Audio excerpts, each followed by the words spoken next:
afternoon, all. Welcome to another week of AVX Live. I'm Joe Gilderson, President of Corporate Audiovisual Services, and this is my co-host and our creative director, young Ryan Finch. Mr. Finch, how are you today? Oh, I'm doing splendidly. How are you? I have a feeling that this is going to be a big show for you. That's all I'm saying. I mean, it's just a gut feeling. It's a gut feeling. So listen, today is episode 9, which is hard to believe that it's been more than 2 months at this point. Yeah. But we've been fortunate enough to have some great discussions in that time, really. And our first episode was a conversation with Buzz Potential's Mike Dardano, who gave us some great tips on how to use social media and really how small companies can compete with large companies in the digital world. You know, if you get a chance, check it out. The link's right there. Hey, tell us if we've gotten any better at this in 9 weeks, you know? It certainly is an acquired skill.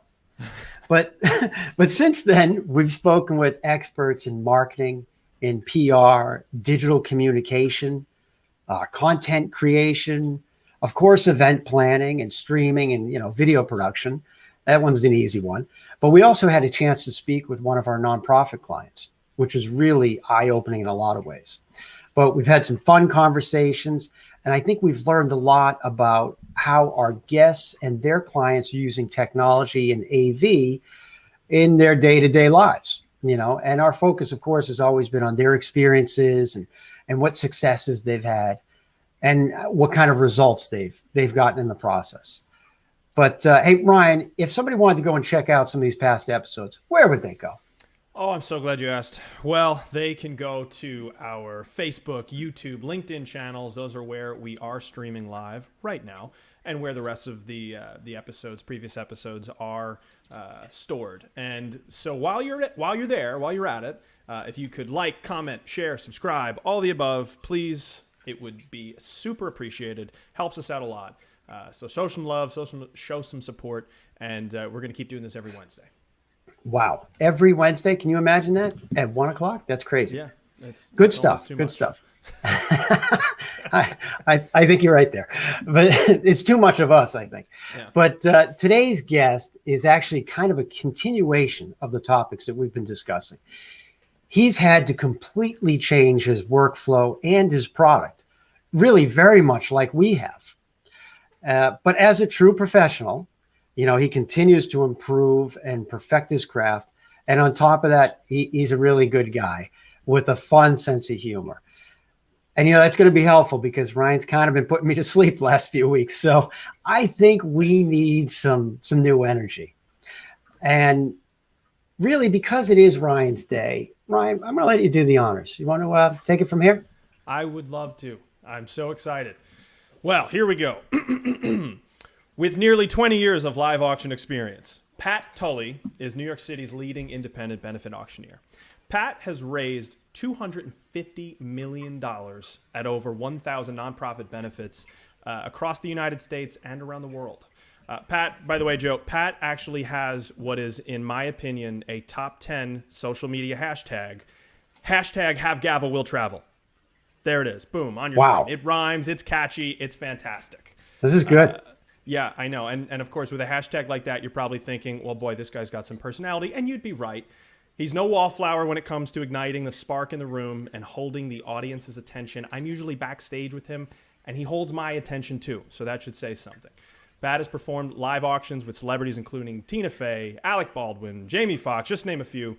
And beyond his live auction experience, Pat is also the co-founder of the Shea Foundation for Leukemia Research, and previously served as Vice President of Development for the Ireland Funds.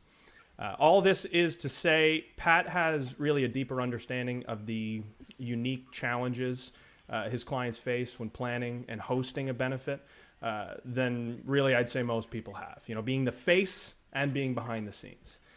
And lastly, you may be thinking to yourself, boy, this guy should be on TV. And you'd be right again. Among his many talents and activities, Pat has recently guest starred on National Geographic's Brain Games. He's also was also a guest host on the Morning Blend. Pat holds a BA degree in communications from Marist College, as well as a certificate in radio and television broadcasting from the Connecticut School of Broadcasting.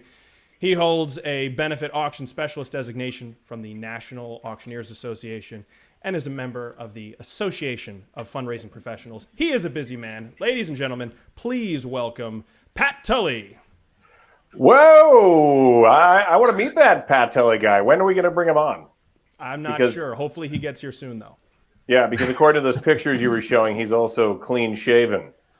And, this guy not so much. But, well, thank you, Ryan, for that incredibly warm and tender introduction. One that I clearly painstakingly wrote for you. So well done. Well done. Well, look, I made it feel natural, at least, I'd like to think.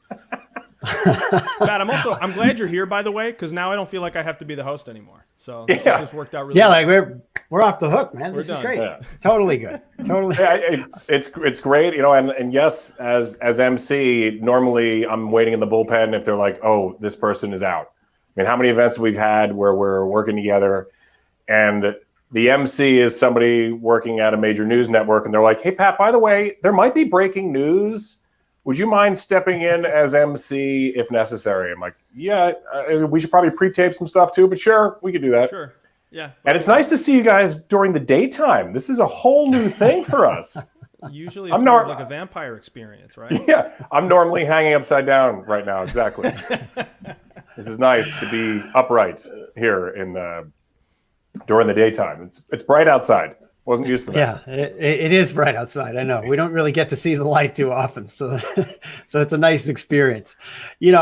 Since Ryan gave you such a big introduction, our expectations are pretty high. I'm not going to lie. We can do it again if you want. I think the people would love to hear that. At least the first 500 words.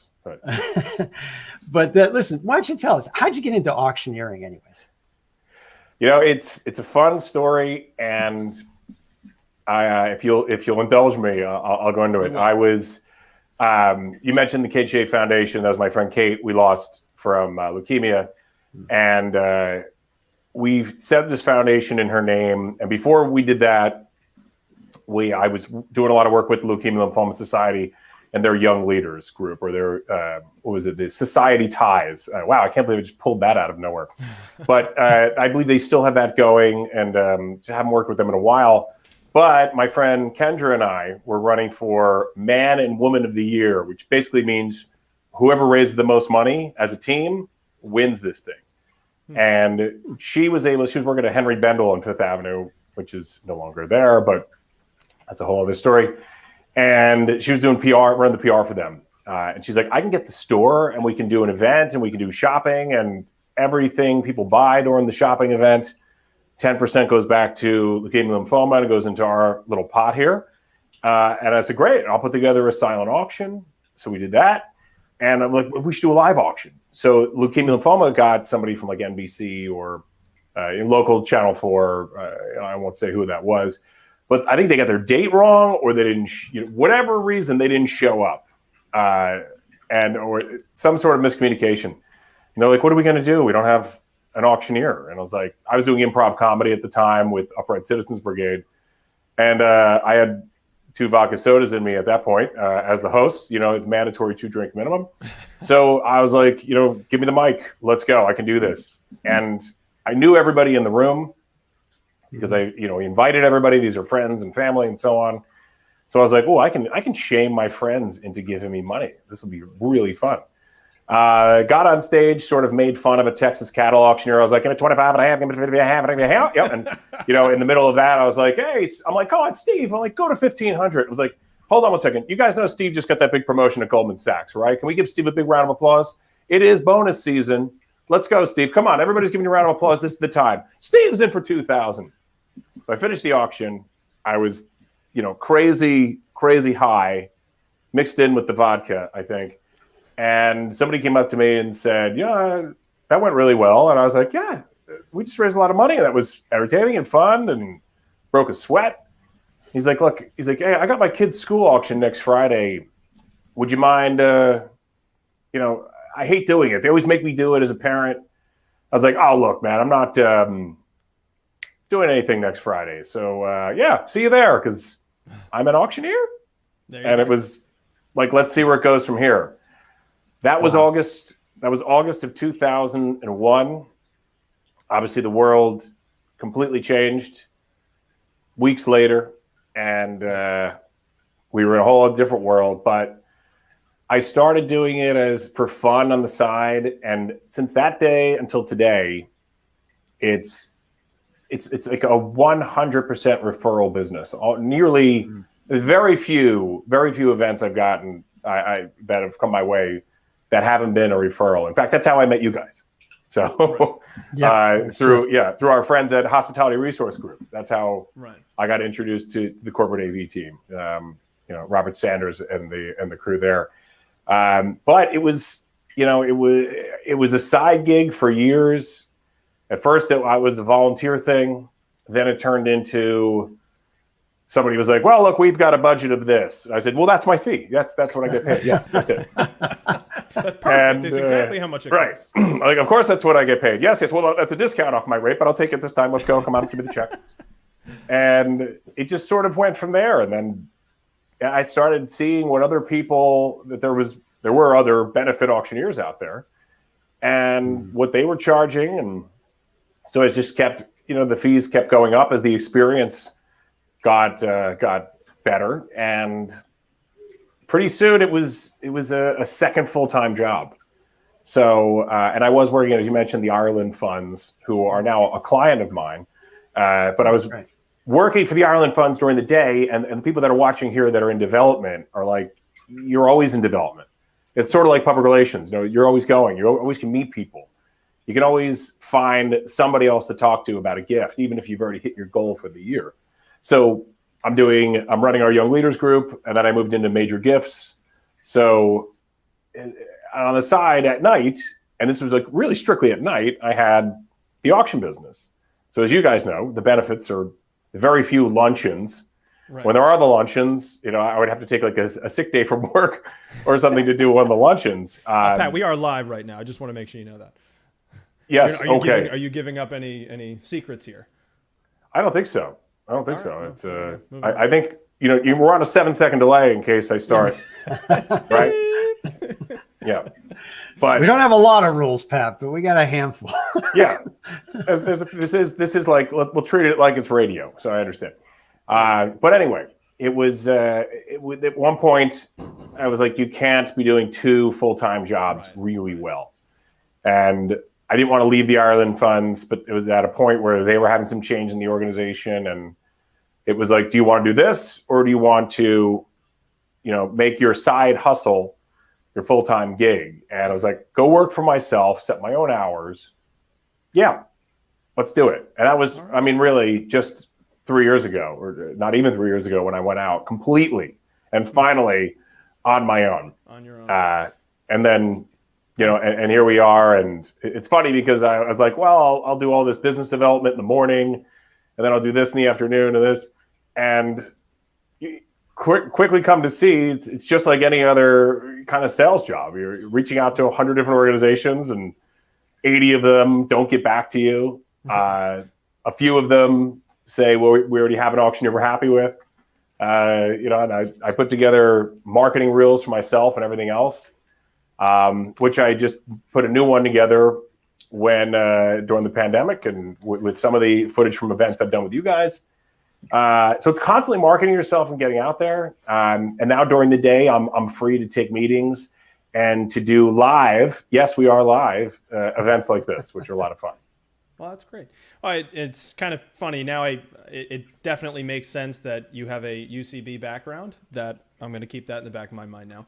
The cool kids on the street call it that. Well done, Ryan. Well, actually, my fiance Dana had done some improv work in the past, and it's something that she really loves. So that's why it stuck out to me. But I am curious. You said you kind of stumbled into it. Have you been chasing that high ever since, or have you learned to enjoy it even more? I get it every time. It's I'll be honest, been a little different in the virtual world, right. and it's just like being in the room, right? It's like having cocktails with friends and then sitting down for a dinner, and being part of the live auction in the room is the euphoria of that is different than texting from your phone to bid or whatever we do now. So when I would finish an auction in the room, it would be like, we just hit $100,000. Let's go, everybody. We did it. Yes. They were like, thank you. And now over to our next speaker. And it's like full drop the mic moment, and the hair on the back of your neck, and I've got a lot of it, is really, really sticking up. And you get off stage and somebody's got a glass of champagne for you, or, or somebody's like, that was unbelievable. We've never raised that much money. You feel the energy. And you're feeling it. You're feeling yourself a bit too, right? Yeah. It's like, yeah, we just raised a lot of money there, man. Yeah, it's performing. Now all you have is a little thumbnail of me going, yeah, in the back. Yeah. To now, it's like we finish it. It's like we just hit the goal, guys. Like just the other night, we went over. We were supposed to break, and I'm like, we're not leaving anywhere until we get to this X dollar mark. And I'm like, so let's talk about a few things. And we just had some fun, and we had to get it there without having the, going up to shame somebody like I used to do in 2001, which I'm still doing now. But we, it's when the event's over. I'm like, folks, we hit the goal. Congratulations to everybody. Thank you. We promised you we'd have you out of here in 60 minutes. It's been 59 minutes and 28 seconds. We got you in under the wire, and we got over the goal. Thank you very much. Goodbye. And I'm like, click. And then I'm here. Yeah. I'm here in the virtual studio with the green screen in the background and my lighting, and a little different cocktail. I have to go make my own. I have to pour my own champagne. And but at least I don't know if you follow my lead, but you can put the champagne off screen, and then you can have it the whole time, and then no one knows. Yeah, we don't put Ryan in heavy lifting positions anymore. So. All these events are after business hours. We just talked about that. Yeah, this is true. Very true. We can do anything we want. I mean, it's the whole joke last year was, are we wearing pants? Are we, gentlemen? Gentlemen, are we? No. This is a top-up shot. Shooting from here up. I would imagine that this has been a totally different time from pre-pandemic. Excuse me. Yeah, so that's my verbal exercise I do before. It used to be like rubber baby buggy bumpers. Now I'm like pre-pandemic. Yeah, see, that's why they don't let us speak normally. We had to create our own show because they don't let us speak. But we used to have a guy who would always do the sound checks. Betty Butter, I don't remember the actual. Yeah, thing. He had a whole poem. Betty's Butter. Worked out. He did it every single time. But anyway. Either way, so as far as how did you make the change to the virtual side? Because I know there's a whole bunch of challenges I'm sure you ran into, but how'd you make that adjustment? Joe, you're really nailing us with the questions here. Very good one. It was kind of like this. It was March 12th. I was on a plane to LA. I did a big event in New York the night before that they were very worried about. And they're like, maybe we should cancel. They went on with it. 350 people in a ballroom in Midtown. They actually had about 100 people, 10 tables cancel. And they were like, we're still going to go on with it. Still had a big crowd. We raised lots of money, all that kind of stuff. Next morning, I'm getting on a plane to go to LA for an event with a big NBA player. And it was a whole weekend of stuff. It were 3 days of stuff. It was gala one night in Beverly Hills. Then his team was playing the Lakers the next night. And then on Friday, we had a community bowling event. So at 6 in the morning, I'm at the airport, JFK. And I'm like, not that it was a promotion for JFK or anything, just letting you know where I was. But I'm emailing my contact. I said, I'm at the airport and my flight's on time and we're leaving. We're good. I'm about to fly across country. They're like, yep, get on that plane. Let's do this. Wi-Fi in the air. They're sending me questions back and forth. We're going over last minute details. You know how it is on event day, especially live event day with all the moving parts. Right. Yeah. And I get off the plane. I'm like, I landed. I'm in an Uber. I'm on my way to the venue. I get a text back. We may have a problem. And they got off the phone with, they had a conference call with people in the NBA, and some of the NBA was like, as of now, he's got a big game tomorrow night against the Lakers. And they were like, as of now? What do you mean as of now? It's nationally televised game of the week. They're like, oh my God, the NBA season might be about to be postponed. So we consulted together, and she was like, what do you think we should do? And I was like, at this point, if you have to cancel, I'm just going to get on a plane and go home before they shut down all flights. Yeah, right. And they had people flying in from all over the world for this event. And I was like, okay, well, I'm in for whatever, but you think about this, you work for this player. If somebody at that event gets them sick, like that could be on your head. So maybe we should err on the side of caution. So she says, you know what? I think I've made my decision. We're going to postpone the event because the NBA already told them to cancel the bowling event. They're like, that's definitely off. That's off. People grabbing bowling balls and everything. Right. Forget that's over. So anyway, the next morning, so 2 hours later after she canceled and people were very upset about her for that, we had a drink together and we're watching TV now, West Coast time, whatever. East Coast games are playing. And I think it was the Nuggets and the Jazz maybe, where they were in the arena and they're like, ladies and gentlemen, the game has been postponed. Please move to the exits very carefully. Oh boy, everybody's running. Look out. Yeah. It was that. So the next morning, I took the red eye back home and it was like I could either crawl under the covers and watch Netflix for the next 6 months because every spring event, and you guys know how busy your spring 2020 calendar was, so was mine. Every spring 2020 event was wiped out within 24 hours. People were trying to reschedule to June. That was cute. Or the fall or whatever. And then, of course, there was the second wave when the fall events all got canceled as well. I just said, can either crawl under the sheets here, watch Netflix and put on 30 pounds, or maybe work with some clients and work with great teams like Corporate AV and come up with a technology solution to do something virtual. I think we could do virtual fundraising. I have no idea how to do that, but I think we can. We'll make it a TV show. We'll make it a live broadcast. How do we do that, guys? And it was, trial and error, trial by fire right away. Doing events in late March, early April was definitely trial by fire, and just started to figure it out. Right. And were you, by any chance, like how familiar with this kind of technology were you? Were you Zooming with, relatives, and you're on the road a lot, you're checking in on family? Were you doing any of that?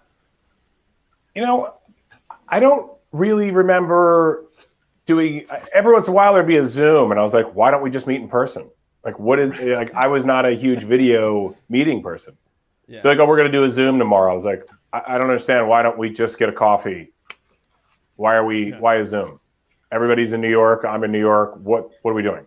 It felt like a curveball then. How quickly that changed overnight, right? And some of the early fundraisers I did were via Zoom, and it was like, I'm in the corner. This almost looks like a Zoom background, right? All these old TVs here I've collected from the 80s.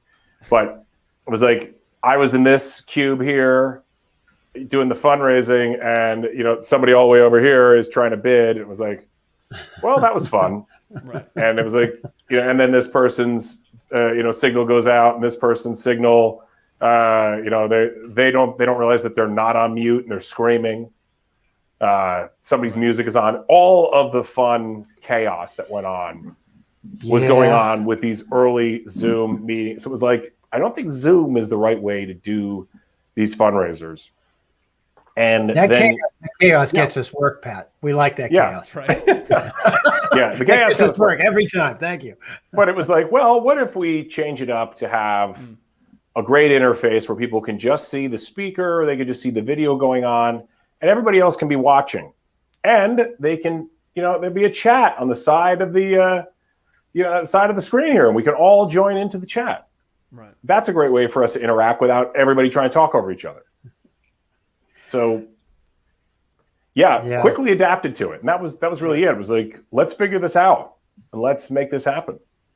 Well, so then tell us about your technology. What are we doing? How are you making this happen today? So we got obviously the green screen in the background, pre-approved by Corporate AV. This little background here, but it's if I could lift it up as high as I could go there, it's just behind it is just a wall. This isn't technology, but I'm renting the spare bedroom in my brother-in-law's apartment.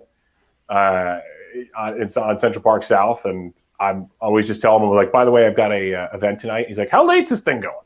I always wonder who you're talking to backstage. Yeah.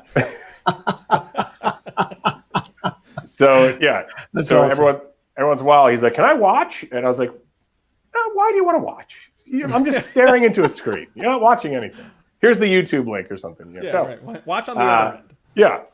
Although I would not, anyway, we'll get into YouTube in a minute. But then I've got professional lighting around me.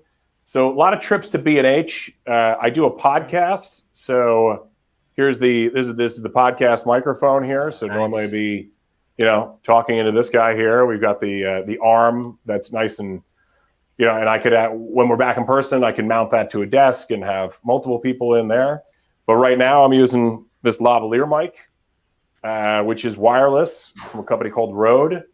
So it's like a 2 mic set, and it can go anywhere with me. It's just a little mic pack here that I stick into the jacket pocket.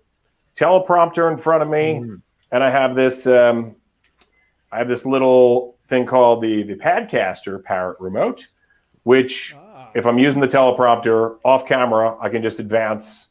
Advance the teleprompter with one button or go back or whatever. And that helps me stare straight into camera, read what's on the screen, and sound like I really know what I'm talking about off the top of my head when, surprise, I had no idea. Yes, he's fully scripted, this guy. I can't believe it. I thought he was an improv guy. This is a sham. Well, I'm pretty sure some of the stuff you is unscripted. I mean, yeah. I have seen no. firsthand. Once we get into the live fundraising, all unscripted. Oh yeah. And then I've got this unscripted. Yeah, I got this HD camera. Tell me about your camera. This is obviously not the one I'm using right now. So I'm using the Mac, camera, but I do have 2 or 3 different cameras I can use for the computer. We spoke about ManyCam earlier. It's a really good one. It's very flexible. Lots of options you can use with that. But this is actually from a company called Zoom. Zoom, yeah. I'll zoom in there so you can see it, but it's ZOOM, just like the Zoom. And I use for podcasting, I also use this Zoom recorder here. So this is just straight for audio, which we can take on the road. It's battery powered, or you can plug it directly into the computer. And so this is just for audio, and I can plug 4 different mics in case we've got 4 people. Got a couple of guests on the podcast live, which we've done at some trade shows and so on. Right. But this camera is great. It's 4K, which is pretty much, I don't know, there might be a 5K now. Might be an 8K. There is an 8K. There is an 8K. See? There is an 8. Yeah, it doubles. Well, I'm clearly not okay in my K technology. I don't know. You're pretty good. I mean, you got a lot of technology going on there. And of course, on the low tech end, here's that gavel that travels on the road with me. Hit that banner again. I moved my hand. There we are. There's what's left of the gavel from years of just slamming it down. That's success if I've ever seen it. You broke the gavel. I pulled the handle. I threw the handle out. I was like, I don't need this thing. So it's just like you got it in your hand, and you're like, so it's fun kind of to do in this environment here. And that's great. Just throw it in the tuxedo pocket when I'm on the road. Now that I know that you have it, I'm going to call for it more often. So now that you know. Give me the gavel. Give me the gavel. Hit him with the gavel, Pat. Well, hey, while we're off script topic-wise, we did have a question come in. What would you say was your scariest moment presenting, or the moment you were most proud of? Your choice. I have a preference. Scariest. Absolutely. Truth or dare. Yeah. Scariest moment. Back to the improv stuff. I love just, it's like, this is going to happen. Let's just do it. I wouldn't say scariest, but no, you know what? Okay. I'll give you 2 examples. One is the most exciting, which also brought some heart palpitations. So Make-A-Wish Foundation, Tina Fey agreed kind of on the spot to help with the live auction. And we had tickets to see Mean Girls and Saturday Night Live tickets. And I got to meet her and talk with her and kind of improv back and forth. She goes, let's just let this thing work naturally, Pat. You know what you're doing. Let's go.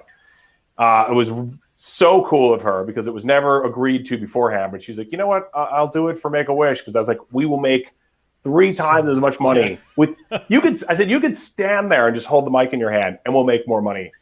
And she's like, all right, fine, I'll do it. And I was like, I've got Mean Girls, and then I've got Saturday Night Live. She goes, what else you got? And her handler's there like, I think she's already done. I'm like, she's offering. Right. She's off. Yeah. So, I'm like, let the celebrity run here. Whatever they want to say, I am putty in your hands. And I was like, well, then we've got golf in South Carolina. She goes, okay, then I'll jump off stage.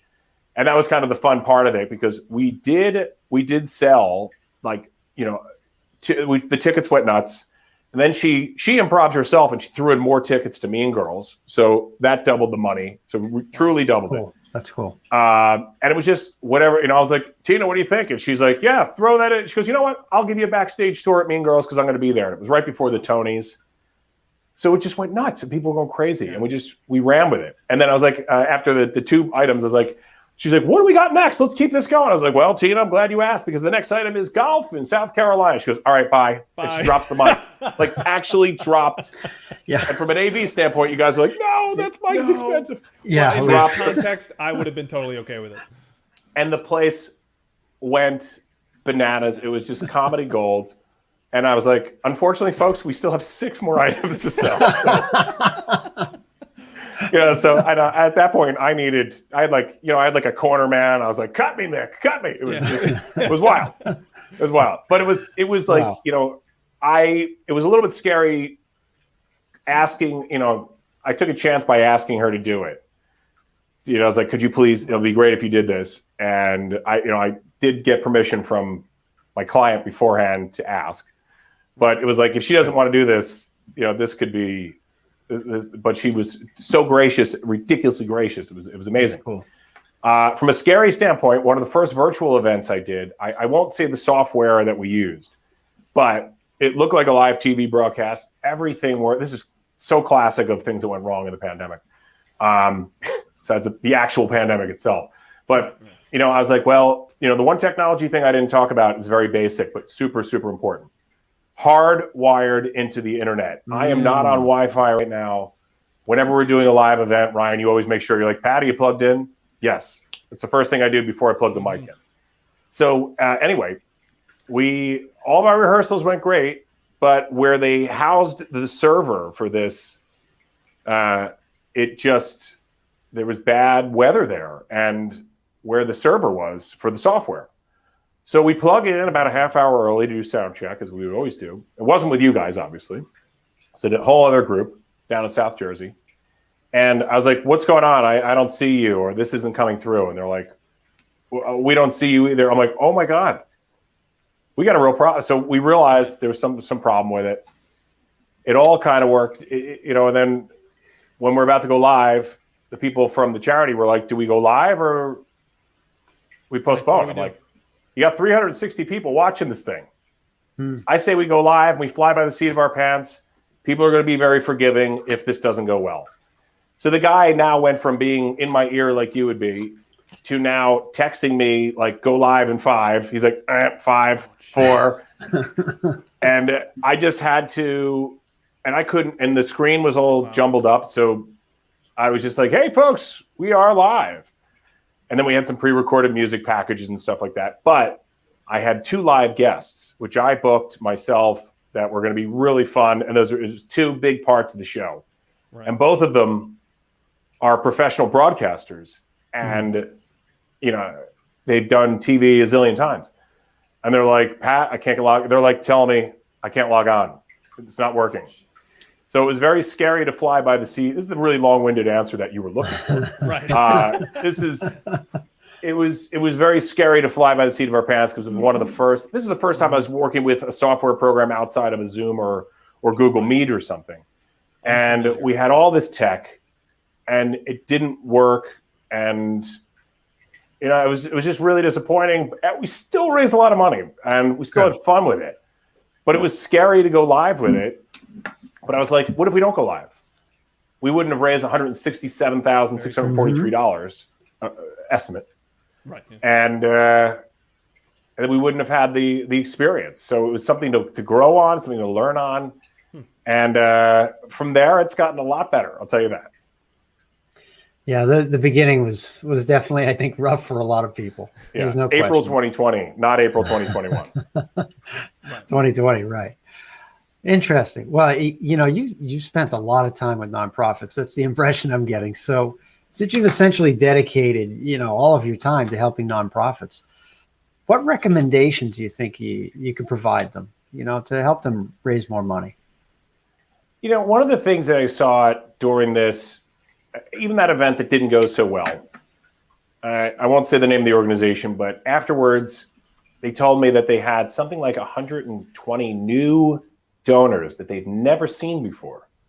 And those donors were like $10, $20, whatever. But it was over 100 people giving that kind of money. And they're like, well, this is fantastic. We have all these new donors. And it was, extra thousands of dollars we raised. So I was saying, look, you probably won't see those people at your gala, but you gave them access to this opportunity where normally it'd be $1,000 a plate. But for this event, you gave it away for free. And that was a risk, which paid off. And now I think you'll see them again at your annual appeal. And then I was thinking, what if we did, we had an environment like this with corporate AV, and at the end of the year, instead of just sending out that blast email to all your donors, and the people are like, it's the end of the year appeal, I better give. So we did it at the Ireland Funds, and everybody does it. And you get your mailbox is full of those at the end of the year. It's like autoresponders and offers from nonprofits. So what about differentiating yourself a bit and doing a virtual end of the year toast this year? We didn't do this last year, but I was thinking this could be something for this year. So we have like a 20-minute event, maybe 15 minutes. It's a message from the executive director or CEO, maybe an influential board member, or maybe you've got a bold-faced name like a Tina Fey who's willing to lend her time, as she has done for many organizations during the pandemic. She hasn't returned my calls, but that's okay. That's a whole different story. But you have this quick event, and then we do a live bid. And we're like, ladies and gentlemen, you saw the results this year. You heard from our executive director, the impact that you've made. The investment that you have made into this organization has really changed lives. Now you have the opportunity to say, it's the holidays. I'm here to celebrate. Let's raise that toast together by texting in a gift that is meaningful to you to this number. And then afterwards, let's say you get 100 people to watch that. You take that video afterwards, and then you send it out in your blast email, and you said, for those of you who couldn't join us here tonight, we had so much fun in our virtual. Thank you to Tina for joining us and giving that great message. And of course, thank you to all of our wonderful donors who joined. And then you have all this shout out of all these people who donated, and now you've sent it out to all the rest of your list. Now, that's a follow-up, essentially. So you're really getting to the people twice. You're touching your donor base twice at the end of the year with now this new video moment that's brief, doesn't take a lot of time. And you follow it up with that traditional email blast. I am sure that the donations for the end of the year appeal will uptick by a percentage point. I think it's a great idea. It's a great idea. I'm going to be honest, because you're really reaching them twice at that point, and that's the kind of ideas people are always looking for.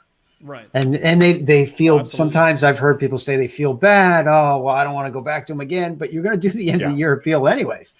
Why not make it more interesting? Right. So it's a great idea. I went from a sales background into a development background, and I think everybody feels that way. Like, can we go back to this person again? But the best development people create these relationships, right? So at one point, you're almost having a standing coffee with your top donors quarterly. And you go to them and you're ready. You're ready for that ask 3 to 4 times a year. In a traditional environment, you'd have your gala, you'd have your annual appeal, you'd have some sort of campaign you might be launching, or you might be in the middle of the campaign or getting to the next level. You might be launching a campaign. You might say, we're looking to get to that $1 million goal. We need 5 donors to put that cornerstone in here at 50,000. Will you be part of that team? And you have to be able to make those asks. And you know what? As somebody who's been on both sides, as a donor and a volunteer, and then somebody asking for those major gifts, there are people who give a lot of money, I think, are very organized in their giving. I think in live auctions, it's very fun because that's normally not very organized. It's like, it's heat of the moment. It's like, yes, I'll spend 50,000. What did I just do? But okay, I'm really excited. But when it comes to the live appeal, like, let's just use that example for a second. Person at table one, top table, probably spent a lot on that table, gave a big sponsorship dollar amount, or they're a guest of somebody who did. We've had 6 live auction items. The place is on fire. We're having a great time. And that person at table one hasn't raised their paddle one time. And then I say, now is your opportunity, folks. We don't have any more villas in Italy to give away. We don't have any more great experiences to ride the Zamboni at Madison Square Garden for your child. However, what we do have is the opportunity for you to invest in our mission. Right now, we're looking for a hero to step up with a gift of $25,000. Who's in? And look who it is. It's that person in the front row who hasn't given. But they walked in the room that night. They didn't need anything in the live auction. They didn't want anything in the live auction. But they wanted to support the mission, and they wanted to also say thank you to the person who invited them as a nice guest. They're raising the paddle at $25,000 or something. Now maybe you've got a new donor out of that. Maybe it's a one-time donor, but that's obviously somebody that you want to connect with. But more importantly, they walked in that room knowing that they were going to give a gift, and they may have been moved so much to give a much higher gift. So you just always have to be ready for the ask. Right. It's what the whole point. Major gift giving game, and anybody in development who wants to make it a career, they really understand that. And it's not easy asking somebody for $100,000, but it's got to be, you got to be ready to do it, and do it a few times a year with multiple people, and those relationships are absolutely gold. No, that makes sense. I mean, great ideas though. And because again, we work with a lot of nonprofits, so like they need some new ideas, and they have to be considering that. And we hear that a lot, Right. But I have another thing that's kind of on topic there.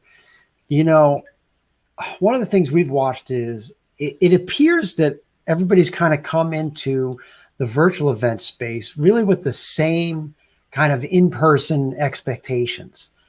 I guess the first question is, do you think that that's correct? And to follow up, can they raise the same amount of money in 60 minutes or so that they could in a 4-hour, in-person event? I guess those are some of the questions that we hear, and I guess I'd be curious to get your take on it. Yeah, I think that you should look at it a little differently. Okay. You do have like 45 to 60 minutes is your sweet spot. From the information that I've seen, people have really started logging off when it gets closer to that hour mark. So you don't have a ton of people on post 60 minutes. You do want to keep it there. Remember that people have been on Zoom meetings all day. They might be watching in the background. They may have whatever, but you want to be respectful of people's time.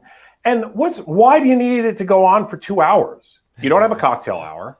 You're not serving dinner. You're not clearing plates. You don't have a silent auction that needs to be checked out at some point.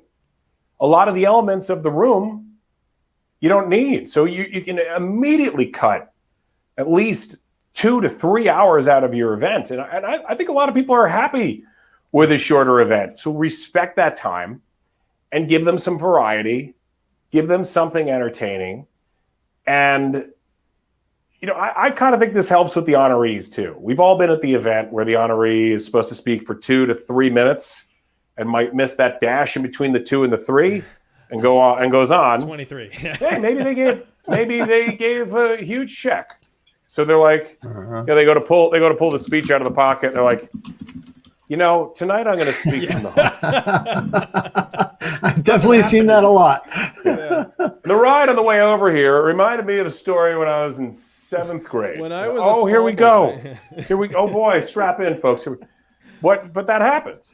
Right. In this environment, you're like, but we got to keep this whole thing to 60 minutes. Can you please, here's your speech. We're going to ask you, or please pre-record your speech. And can you please keep it to like 5 to 7 minutes? Right. And if they go 10 minutes, fine. Yeah. Fine. They go 10 minutes. You're not going to go back to them and be like, we need you to be like here now. Fine. They went 10 minutes. Now it's like, hey, Pat, our honoree is going to go a little longer than expected. You have to raise this money now in 6 minutes instead of 10 minutes. It's like flex time. Yeah. And then Ryan's at my ear going, wrap it up, wrap it up. Which I do. He's got a giant hook. He's got a giant hook, you know? And at one point, you want to pull this thing out of her ear and just throw it. But this is a live television production going on in my ear. So that's it. So I think, again, just give people variety, give them something fun and engaging. I think we've seen a lot of mentalists lately. That seems to be like the latest trend over the last 6 months. All of a sudden, I'm like, that's a hot one. Yes. Here's another one. Okay. And they're fun, you know, and these guys have figured it out. Speaking of technology, I did a podcast with a magician, and he's like, yeah, I have this overhead cam here. So it shows you can get the overlook on my hands. I've got one camera here, and he's got a little switcher. He's got a little switcher going back and forth between the 3 cameras. To show the trick in all of its part. Very cool. Oh, absolutely. Well, and you're sort of answering the question I just flashed up on screen, which is how we keep that virtual audience engaged. It sounds like the first one is don't ask them to sit there too long. You know, we only have them for this much, just in general. Right. And then the entertainment element, of course, is a critical piece to it. It's got to be something you want to sit there and watch. For someone like you, I think that comes very naturally to you because it looks like you enjoy what you do. Have you seen anything else peripheral, whether it's a mentalist or otherwise, that you just found to be entertaining in this format? I love musicians. I think, and I love comedians, but I think with comedy, it's tough. You know, I can do dad jokes all day long and just, little tongue-in-cheek stuff. But comedy can be tricky. So make sure that your audience is prepared for comedy. And there's a lot of organizations that have an annual like LOL event or something. I mean, I can name 4 or 5 off the top of my head that do that. So people are coming there specifically for the comedy.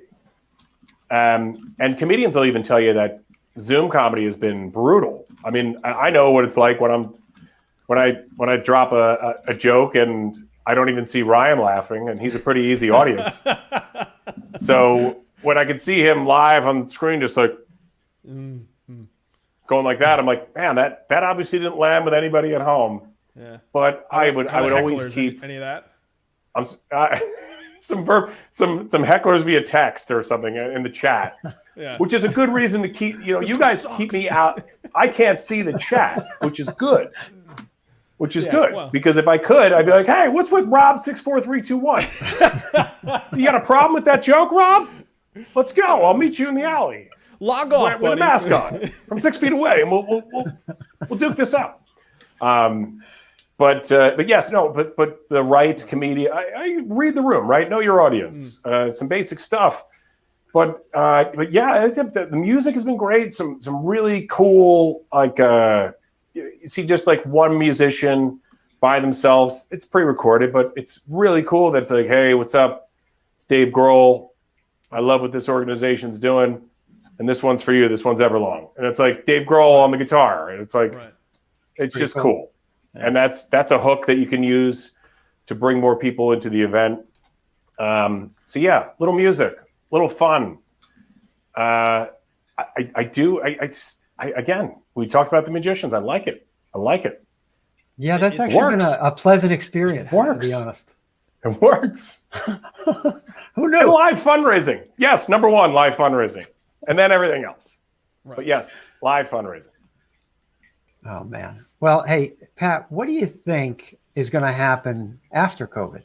I mean, how do you think this is going to work out? Yeah.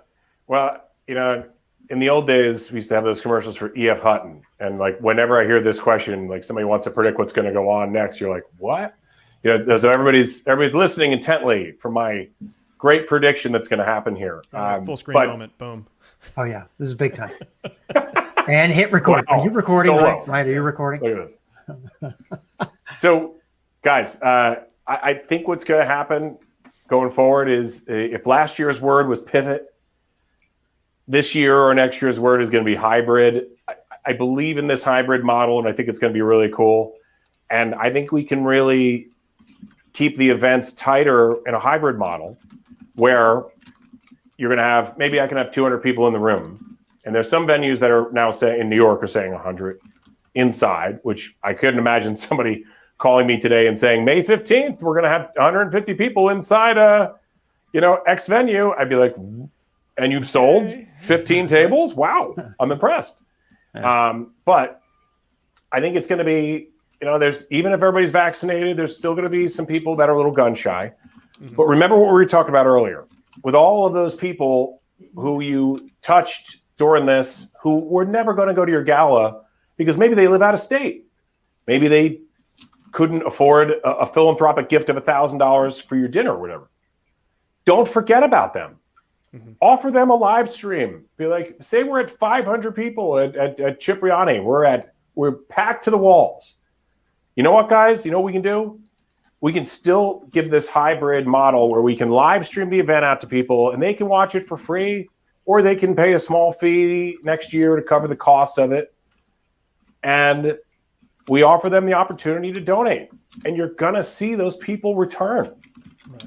And the event would be different in live stream because we would front load everything, right? We would have, maybe we do a cool piece on the red carpet. It's like, hey guys, it's Pat Tully. I'm live on the red carpet with tonight's honoree, Tina Fey. She's everywhere apparently now. So thank you, Tina, for being here. Tina, why do you support this wonderful organization? Tina's 6 feet away, whatever. We interview the honoree for the evening. We interview the board member. We interview an executive director. We give them 15 minutes of the red carpet. We show them the cocktail party quickly so they could see, hopefully next year they could join us, or give them that little inside thing, almost like a Oscars red carpet for a moment, or an after party.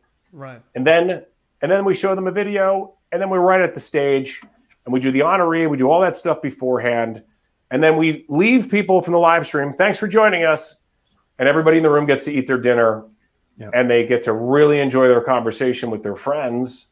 Right. And their colleagues, because we're not hustling through dinner to get to the honoree because we've already done it. Yeah. And the event actually could be shorter in a really good, entertaining way, because during dinner you could have music playing, a live band on stage, or you could go right into the after party after dinner. But you could have a really great dinner program and do all the speeches and fundraising beforehand. Well, that's an interesting concept, and it's almost like, I hate to say it, it's like you're taking points from TV broadcast that already exists. It's like they're doing hybrid events right now. Every time you watch the Grammys, you're watching a hybrid event, are you not? I mean, it is in the same vein. Obviously, there's different scales to production levels, of course, but you are offering more instead of just watching the same experience. And all right, now they're eating dinner, and I will wait. Like, that's not going to work. You need to either give them something else or restructure it.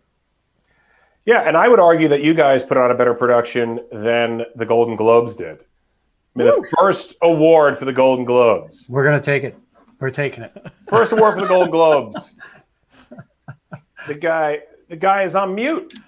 Oh, no. And you can just see people are like, you're on mute. Like Laura Dern was doing the award, and she wasn't ready for it. She's like, looks like we've got some technical difficulties. Oh, so sorry about that. And then he was like, whoa, hey, Laura, I'm here. And he's off mute. But it's like, what do we do for every one of these events? We rehearse, right. and we rehearse. Did they rehearse the Golden Globes with all of the nominees? I don't think so. Is Mark Ruffalo still talking in his acceptance speech? I think so. I think you can find that somewhere on the internet. It's just a live stream 24/7. Yeah, it's just a live stream 24/7. Mark Ruffalo reading from a piece of paper, but it's really from the heart. Oh, gosh. Well, listen, Pat, this has been as entertaining as we thought it was going to be honest. We're counting on you. I mean, we really were, all that build up with Ryan in the beginning. We figured you had to come through after that,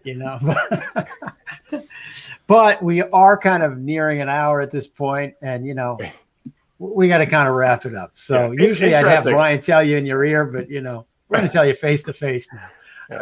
We did promise people, you're like, yeah, let's keep it to an hour, as I'm about to talk through an hour. So I'll take my own advice and I'll shut up. Listen, thank you so much for being here. I mean, you've got some great ideas, and that's the mark of a professional. It's not just pivoting, or, I hate the word, but making that transition to something out of, just need, but it's about how to get really good at it. And, we've worked with you so many times. I think you're excellent at what you're doing. And, Thank you. And it's been a really good, our clients are having results. And in the end, that's what it's all about. And, we're 30% above goal last Friday. So that's perfect. Like, if everybody could do that, they might never want to sit in the table of 10 again.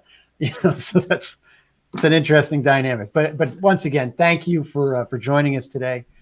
I know we're going to be seeing you at some point soon. I look forward to it. I hope you do too. Likewise. Absolutely. Thanks, Pat. Thanks for having me, guys. I really appreciate the opportunity. Of course. We'll talk to you soon. All right. Thank you, sir. Mr. Finch, Pat's good. He's good. He is really good. Well, that's right. Listen, we're going to have to wrap this thing up. We've been talking for a while here. I know. So I do think one of the great kind of ideas that Pat was talking about is that virtual toast. I mean, what an interesting idea, Absolutely. And people keep coming asking for new ideas, and that's there what you go. we haven't actually heard before. Yeah.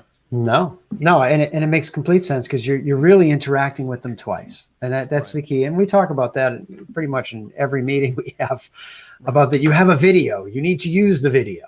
The question is how. But this is a perfect example. Doing that end of the year appeal, virtual toast, short, 15 to 20 minutes, and get some contributions on top of that, and then send that clip out. Right. I mean, I think that's brilliant. I love the idea. And it doesn't have to be a big, huge production, But either way, those are my key takeaways from Pat. And did you have anything else that you want to add to us before we wrap ourselves up here? Oh, I think I'm done talking for the day. Okay. then I think that's what we're going to go with. Ryan, bring us out. Wrap us up. Okay. Well, please, everyone, if you are watching this, you like what you saw, like, comment, share, subscribe, all the above. And also check back for next week, Wednesday. Do we have our guest lined up for next week? We do. We actually have we have another excellent guest. I know. Yeah, you're going to be seeing. I'm not giving up the secrets here. Okay. All right, fine. I'm not giving up the secrets. We'll make you wait. That's a cliffhanger. Boom. Yeah, that happened. Yeah, it did. Well, it took us 9 episodes to get there, but it happened. It did. And one more time for the road, #HaveGava-Will-Travel. Be sure to check out our friend, Pat Tully. He is incredible at his job. Again, we've seen it firsthand. Big thank you to him. So please, if you'd like to learn more, or you have a benefit coming up that could use a face, energy, presence, and really an expert fundraiser, he would be your man. So, Joe, I think that's all we got for him today. That's all we got. I think we're done here. All righty. Well, all right. In that case, hold on, wait. Okay, Mr. Darnado, thank you. We appreciate the comment. And on that note, until next week. Peace. Adios.